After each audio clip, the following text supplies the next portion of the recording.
एक बंदा है तो उसका ले ऑफ में उनका हो गया, ले ऑफ हो गया। जब ले ऑफ हो गया तो बहुत ही टेंशन में थे, और वो बंदा जो था वो आईएससी से पास आउट है, सिविल ब्रांच के अंदर।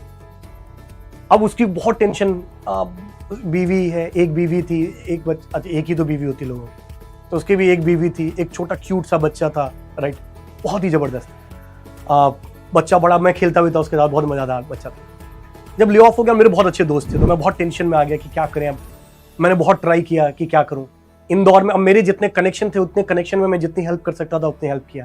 तो मैंने उनको बोला, इंदौर में एक मेरे दोस्त की कोचिंग थी, मैंने कहा तुम वहां चले जाओ भाई, क्योंकि कह रहे मैं सर लाइन ही छोड़ दूंगा। बहुत सर्च किया, कोई फोन ही नहीं उठाते थे लोग, जो उस समय फोन नहीं उठाते थे, आज मेरे को फोन करने से पहले वो 3 बार सोचते हैं उस समय, बट ना उनका उठाते थे ना मेरा उठाते थे। उनके लिए बहुत ट्राई किया पर नहीं हुआ। फिर इंदौर में मेरे दोस्त की कोचिंग थी, मैंने उनको बोला आप वहाँ चले जाओ और वहाँ कर लेना। वो अपने वाइफ को लेकर, बच्चे को लेकर उस कोचिंग में पहुँच गए। जहाँ पहुँचे उनकी कोचिंग में भी 1 महीने तक पढ़ाया। उसके बाद उन कोचिंग में 2 पार्टनर थे, उन दोनों पार्टनर के बीच में कुछ इश्यू हो गया और वो कोचिंग ही बंद हो गई।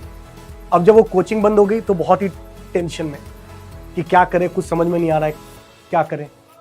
पूरा हार मान लिया वो, और हार मारने के बाद वो उज्जैन गए थे, महाकालेश्वर जी के दर्शन करने के लिए आया, और उन भगवान को बोला महाकालेश्वर की, प्रभु अब सब खत्म है जिंदगी में, कुछ पता नहीं चल रहा है, सब आपके हाथ में सुपुर्द करता हूँ। और जैसे ही बाहर निकल के आए फैमिली के साथ, उसका किसी पहले के टाइम में उन्होंने ओएनजीसी का रिटर्न दिया था, इंटरव्यू दिया था, उसका वेटिंग लिस्ट खाली था, राइट, वेटिंग लिस्ट उसका खाली था, मतलब वेटिंग लिस्ट में नाम था उसका, पर नहीं हुआ था, बहुत पहले की बात थी वो।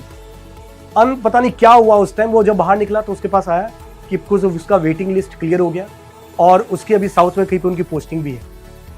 तो जो बंदा सब कुछ हार चुका था, उस बंदे को वापस की कुछ नहीं मिल रहा, अब घर पे जाता हूँ, पापा के साथ ही कुछ काम करूंगा, उस बंदे को आज की डेट में ओएनजीसी के अंदर ऑफिस है।